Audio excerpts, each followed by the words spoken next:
V prvem berilu smo danes slišali, kaj je Bogu všeč.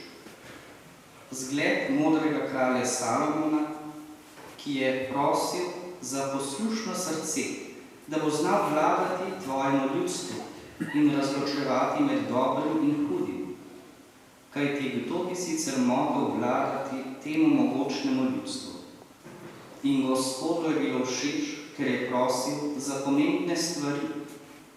Da mu je bila modrost, ki jo je prosil, poleg tega pa mu je bilo navrženo tudi vse drugo.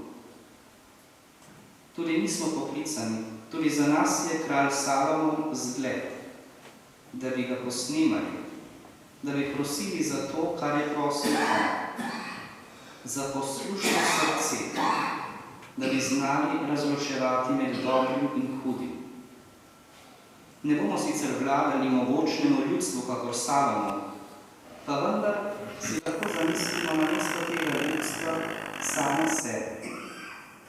Tudi v nas samih je mnogo stvari, dobre in slabe značajske lastnosti, mnogo želja, vzgibov, namenov, strasti in poklicani smo, tako kot je bil kralj Salomon poklican, da vlada Božjemu ljudstvu, da tudi mi vladamo samim sebi, da znamo razločevati, kaj je v nas dobro in kaj slabo, kaj se poraja v nas, v našem srcu, in da gojimo, izbiramo dobro ter zatiramo slabo.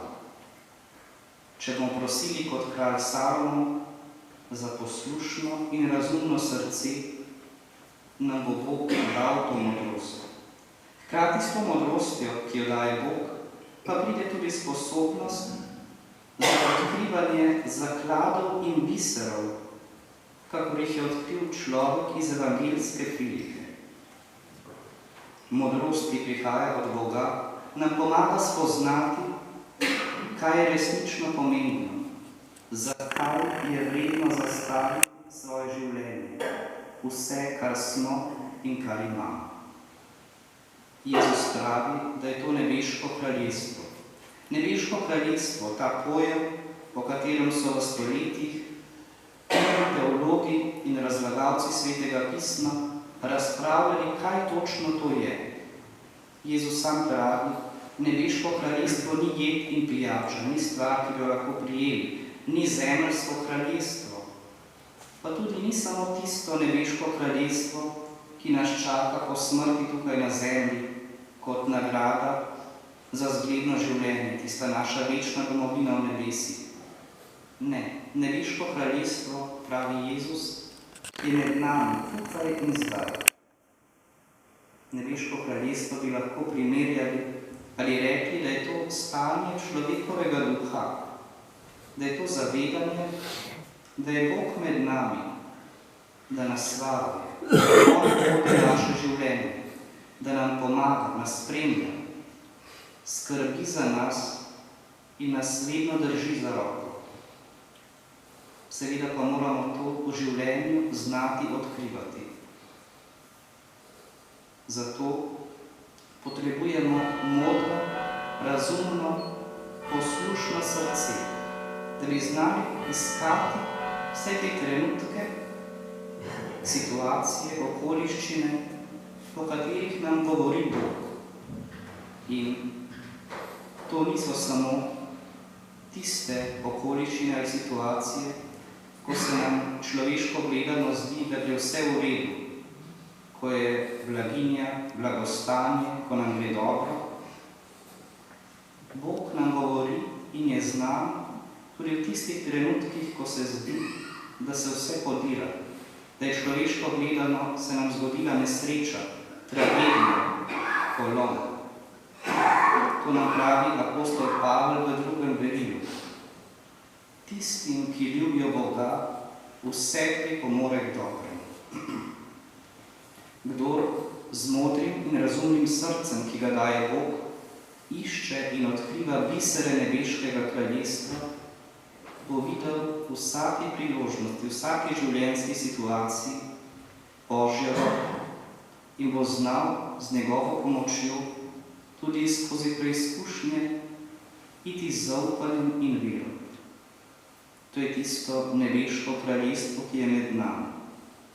Božja moč, ki deluje v našem življenju, da tudi človeške katastrofe in tragedije zmoremo prebroditi, prestati kot Božji otroci z zaupanjem v Boga.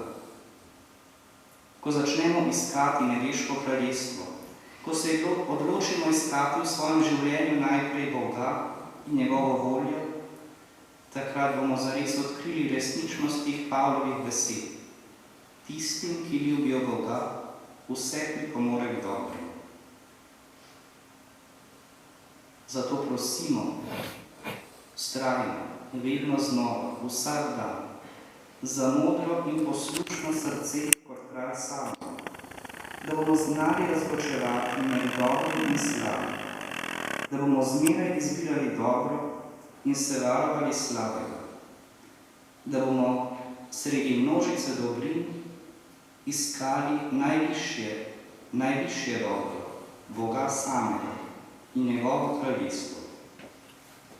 In naj nam pri tem zmeraj stoji ob strani Marijina materinska priprošnja. Ko danes zadnjič stojim med vami tukaj kot vaš kaplan, vas vse, pa tudi samega sebe, izročam Materi Božji in vas vabim, da skupaj z besedami pesmi, Marijine pesmi, prosimo vsak zase, pa tudi za vse skupaj. Mati, svetuj nam v zadevi največji, dušo nam reši, saj Božja je last. Pot nam pokaži, ki vodi v nebesa, večna ti vodi zahvala in čas. Amen.